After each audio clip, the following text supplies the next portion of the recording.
According to Geoffrey of Monmouth, Constantine succeeded Arthur. Then after him came Aurelius Conan. Then after him came Vortiporus.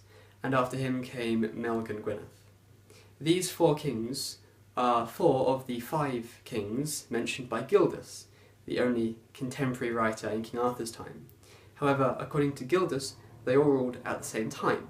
They were all ruling when Gildas wrote his book about the history of Britain. But according to Geoffrey of Monmouth, they ruled one after another. So Geoffrey Ashe, the person who theorises that King Arthur was actually Reothamus in 470, he uses this as evidence that Geoffrey of Monmouth realised that he had Arthur much too far forward in history, that actually he lived further back in time, and so to stretch the history between King Arthur and the time of the visit of Augustine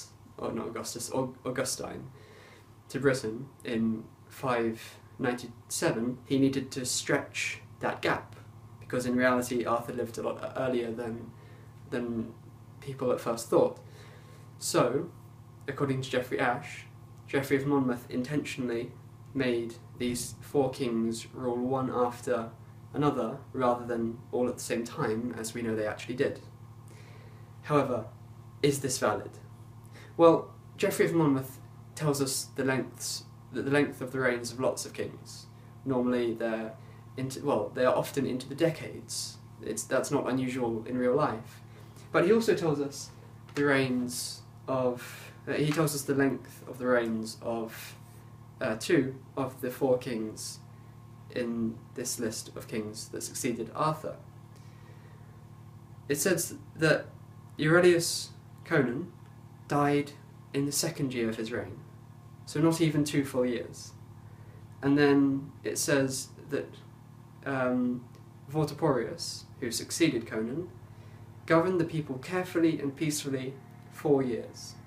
So this idea that Geoffrey of Monmouth was intentionally trying to stretch the history between King Arthur dying and the visit of Augustine doesn't really work, because he could have easily given those kings reigns that lasted into the decades. That would be logical if that's what he was trying to do, but he didn't. The only 2 reign lengths that he gives are less than 2 years and 4 years. So this theory by Geoffrey Ashe doesn't really work with the evidence that's actually present in Geoffrey of Monmouth's book. But fortunately, Geoffrey of Monmouth does give a lot of details about what was going on at this time.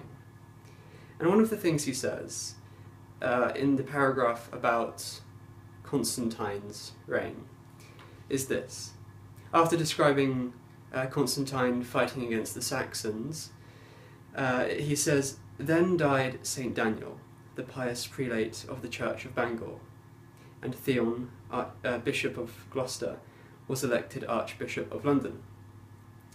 At the same time also died David, the pious Archbishop of Legions, at the city of Menevia, in his own abbey."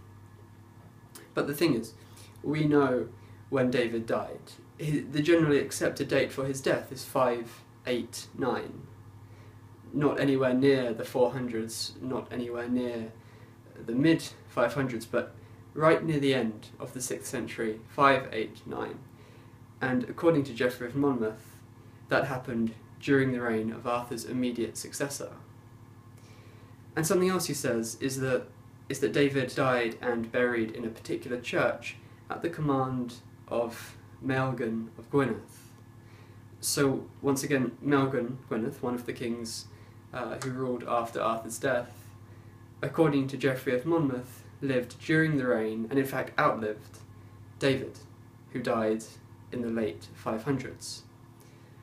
Again, in a different work, in the Life of Merlin, which is also written by Geoffrey of Monmouth, he describes Aurelius Conan as ruling during the Battle of Arthuret, which we know from other sources took place again in the late 500s.